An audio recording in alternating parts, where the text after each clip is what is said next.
नमस्ते दर्शकों, चैनल पे एक बार फिर आपका स्वागत है।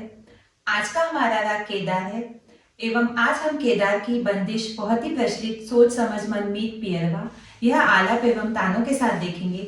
यह बंदिश त्रिताल पर आधारित है और त्रिताल की नवी मात्रा से शुरू होती है। यहाँ जो आप जो भी नोटेशन देख रहे हैं वो भातखंडी लिपि में लिखे हुए हैं, तो अगर उससे रिलेटेड कोई भी क्वेश्चन हो तो प्लीज़ कमेंट्स में ज़रूर लिखिए। तो आइए बंदिश स्टार्ट करते हैं।